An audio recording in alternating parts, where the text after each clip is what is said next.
السلام علیکم ورحمۃ اللہ وبرکاتہ۔ بینگ اے مسلم، خاص کر کے انڈین مسلم کے ساتھ دو چیلنجز، ایک تو اپنی اصلاح، اپنے لوگوں کی اصلاح، اپنی کمیونٹی کی اصلاح، اپنے اندر کی خرابیوں کو دور کرنا، ایز اے انڈیویجول بھی، ایز اے قوم بھی، کہ ہمارے اندر جو مسلمانوں میں جو خرابی آ چکی ہے، ان کے اندر جو منکرات ہے ان کی اصلاح کرنا، یہ بہت ضروری ہے، اور دین کی صحیح سمجھ پیدا کرنا۔ اور دوسری چیلنج جو ہے ہماری ہے کہ دین کا صحیح پیغام ہمارے نان مسلم بھائی تک پہنچانا، تاکہ اسلام کو لے کر جو غلط فہمی پیدا ہو گئی یا پھیلائی گئی ہے یا پھیل چکی ہے، اس کو کم کیا جا سکے، ختم کیا جا سکے۔ الحمدللہ میں دونوں کام کرتا ہوں، اپنی کمیونٹی کی اصلاح کی باتیں بھی کرتا ہوں اور نان مسلم سے ملاقاتیں بھی کرتا ہوں، تاکہ میں صحیح تصور ان کے سامنے پیش کر سکوں۔ اسی سیریز میں آپ کو ایک بات بتا رہا ہوں، تاکہ آپ کے اندر بھی اس کو لے کے ایک صحیح سمجھ پیدا ہو، صحیح کانفیڈنس آئے، اور جب بھی آپ کی بات کسی نان مسلم سے ہو تو یہ تصور ان کے سامنے بھی جانا چاہیے کہ ہم سناتنی کا مطلب کیا سمجھتے ہیں۔ حال میں ہی، بہت زیادہ دن کی بات نہیں ہے، کہ میں ایک شخص سے، جو ہمارا نان مسلم بھائی ہے، ان سے جب میں نے ملاقات کی، اور خاص کر کے میں ملاقات کرنے گیا ان سے، تو میں نے ان سے بولا کہ بھائی میں آپ سے چاہتا ہوں کہ آپ اسلام سے ریلیٹڈ کوئی سوال آپ کے ذہن میں ہو، کوئی آپ کی غلط فہمی ہو، کچھ جاننا چاہتے ہوں، تو کیوں نہ ہم لوگ بیٹھ کر باتیں کریں، اور آپ اگر سوال کریں تو بہتر ہوگا، اسلام سے ریلیٹڈ اگر کچھ جاننا چاہتے تو بہتر ہوگا۔ میرا مقصد یہ ہوتا ہے کہ تاکہ اگر کوئی غلط فہمی ہے، جیسے طلاق ہے، حلالہ ہے، ایک سے زیادہ شادیاں ہیں، اور بہت ساری ایسی پرابلم ہے جو مسلمانوں کی غلط تصورات پیش کیا جا چکا ہے، اور ان تصورات کو صحیح کرنے کے لیے ہمارے پاس اور کوئی راستہ نہیں سوائے اس کے ڈسکشن کریں۔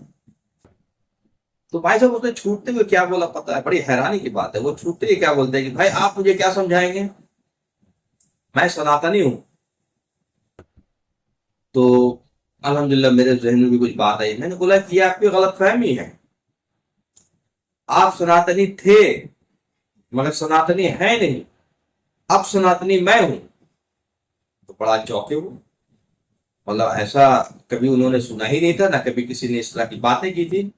تو وہ کہیں بزی تھے، تو انہوں نے مجھے بولا کہ بھائی آپ آئیے، بیٹھیے میرے آفس میں اور ہم بات کرتے ہیں۔ تو انہوں نے بولا کہ اچھا آپ بتائیے، آپ بتانا کیا چاہتے ہیں۔ انہوں نے بیسیکلی مجھے موقع دیا۔ تو میں نے ان کو بولا کہ دیکھیے سناتنی کا کیا مطلب ہے، سناتن کا کیا مطلب ہے؟ سناتن کا مطلب ہوتا ہے سدا سے چلا آنے والا دھرم۔ تو سدا سے چلا آنے والا دھرم کیا ہے؟ جب سے انسان پیدا ہوا ہے، جس نے ہمیں پیدا کیا، جو ہمارا مالک ہے، جس کو ہم پرمیشور کہہ رہے ہیں، اللہ کہہ رہے ہیں، خدا کہہ رہے ہیں، گاڈ کہہ رہے ہیں، تو ہمارا جس دن سے، جب سے انسان پیدا ہوا، پہلے انسان سے لے کر کے آج تک اور قیامت تک، ہمارا دھرم ایک ہی ہے کہ ہم اس مالک کی بات کو مانیں، اس مالک کی بات کو مان کر جیون گزاریں۔ وہ میرا مالک ہے، اسی نے مجھے جیون دیا ہے، اس سے وہی مجھے مرتو دے گا اور وہی اپنے پاس لوٹا لے گا۔ تو ہم اگر مالک کے آگے کاری بن جائیں گے، مالک میں آستھا رکھیں گے، اچھے کرم کریں گے، سب بات کی وصیت کریں گے اور صبر کی وصیت کریں گے، تو ہمارا واس سورگ ہوگا۔ اور یہی دھرم ہے، مالک کی مان کر، مالک کی آگیا کاری ہو کر کے، فرما بردار ہو کر کے جیون گزارنا، یہی کامیابی ہے، یہی دھرم ہے، اور ایسے ہی لوگوں کو آخرت میں کامیابی ملے گا اور آخرت میں سورگ ملے گا۔ یہی تو دھرم ہے شروع سے۔ اسی چیز کو بتانے کے لیے اللہ نے بار بار رسولوں کو بھیجتے رہے، نبیوں کو بھیجتے رہے کہ تمہارا رب ایک ہی ہے، اسی کی اپاسنا کرو، اسی کی سجدہ کرو، اسی کی بات مان کر کے زندگی گزارو۔ تو جب جب دھرم کرپٹ ہوا، جب جب لوگوں نے اس تصور کو بگاڑا کہ ہمارا مالک ایک ہے، اس تصور کو بگاڑا، تب تب مالک نے دوسرے، تیسرے، چوتھے، اسی طرح سے دودھ بھیجتے رہے۔ قرآن میں آتا ہے کہ ہم نے اس دھرتی میں کوئی ایسا نیشن، کوئی ایسا قوم نہیں چھوڑا جہاں دودت نہ بھیجے ہوں گیان دینے کے لیے. اور محمد صلی اللہ علیہ وسلم آخری دودت ہے، آخری رسول ہے. محمد صلی اللہ علیہ وسلم جب مکہ میں پیدا ہوئے ہیں تو اس وقت خانہ کعبہ میں 360 مورتیاں تھیں، دیوی دیوتا تھے جن کی پوجا اپاسنا ہوتی تھی. انہوں نے کہا کہ دیکھو ہم سب کا الہ ایک الہ ہے، ایک رب ہے، ایک مالک ہے، ہمیں اسی کی اپاسنا، اسی کی وندنا، اسی کی سجدہ کرنی چاہیے، اسی کی مان کر جیون گزارنی چاہیے. اور وہ کہتا کیا ہے؟ ایک مالک کے علاوہ کسی اور مالک کو مت مانو، کسی اور مالک کی اپاسنا مت کرو، کسی اور کو مالک مت کہو. اور وہ کہتا ہے کہ جھوٹ مت بولو، دھوکہ مت دو، چوری مت کرو، زنا مت کرو، غلط کام مت کرو، کم مت تولو، کم مت ناپو. مطلب یہ سارے جو غلط چیزیں وہ منع کرتا ہے. ارے ماں باپ کے ساتھ اچھے سلوک کرو، بھائی بہنوں کے ساتھ اچھے سلوک کرو، بیوی کے ساتھ، بچوں کے ساتھ اچھے سلوک کرو، پڑوسیوں کے ساتھ اچھے سلوک کرو، ایک بہترین انسان بنو، عدل کرو، انصاف کرو، جسٹس کرو، لوگوں کی ریسپیکٹ کرو، انسانوں کی ریسپیکٹ کرو، کسی کو برا بھلا مت. یہی تو سکھا رہا مالک. ایسے مالک کی اپاسنا کرنا اور ایسے جیون گزارنا ہے. تو یہی بات بتانے کے لیے آخری رسول محمد صلی اللہ علیہ وسلم بھی آئے اور انہوں نے کہا کہ ہمارا مالک ایک ہے. جنہوں نے ان کو مانا اسی کو مسلمان کہا گیا. مسلمان کا مطلب آگیا کاری، فرما بردار.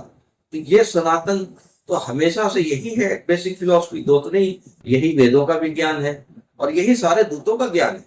وید میں بھی ایک ایشور واد کا تصور ہے، ایک سے زیادہ رب کا ایشور کا تصور نہیں ہے. اسی بات کو سوامی دیانند سرسوتی جو ویدوں کے ماہر ہیں انہوں نے اپنی کتاب ستیات پرکاش میں پہلے چیپٹر میں نیمس آف گاڈ میں لکھا.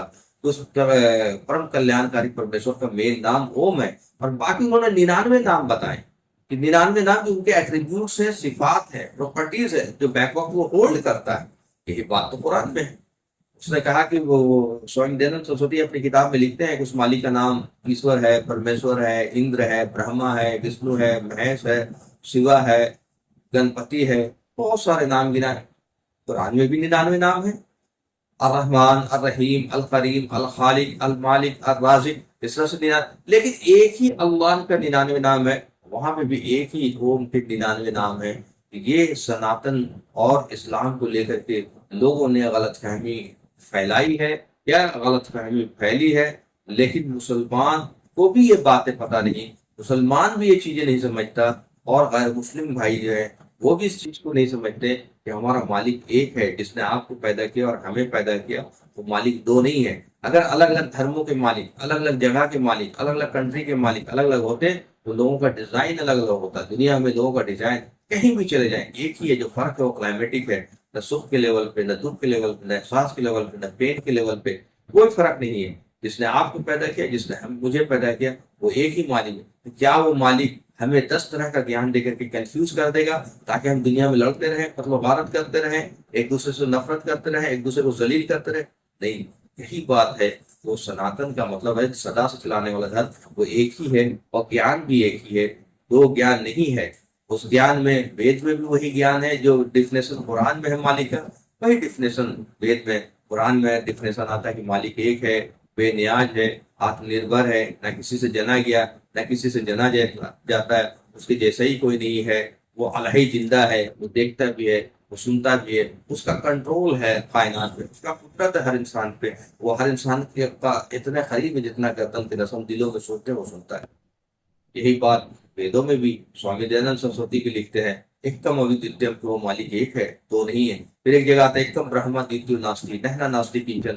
برہما ایک ہی ہے، دوسرا نہیں ہے، نہیں ہے کداپت نہیں ہے. نہ کسیتا نہ جنیتا، نہ کسی سے جنا گیا نہ اس سے کوئی جنا جاتا ہے. 10 پرتیما استی، اس میں کوئی پرتیما نہیں بھائی جس کو دیکھا ہی نہیں. جو بیانڈ امیجنیشن ہے ہم اتنا ہی دیکھتے ہیں جتنا دوتوں کے لیے اس نے ہمیں بتایا. ایسے مالک کی اپاسنا کرنے کی بات سناتن میں بھی ہے اور ایسے مالک کی اپاسنا کرنے کی بات قرآن میں بھی ہے. تو یہ قرآن جو ہے آخری کتاب ہے. قرآن اونلی کتاب نہیں ہے، آخری کتاب ہے.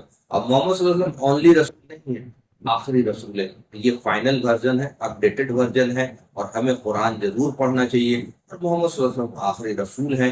انہوں نے یہ نہیں کہا کہ میری پوجا کرو یا کسی انسان کی پوجا کرو. انہوں نے کہا کہ ہم سب کو جس نے پیدا کیا ہے صرف اسی کی عبادت کرو، تبھی تمہیں آخرت میں جو ہے کامیابی ملے گی. ورنہ آخرت میں زبردست ہولناکی ہے اور زبردست عذاب ہے ایسے لوگوں کو جو مالک کو انکار کرتے ہیں یا مالک کو چھوڑ کر کے کسی اور کو مالک کہتے ہیں. واخر دعوانا الحمدللہ.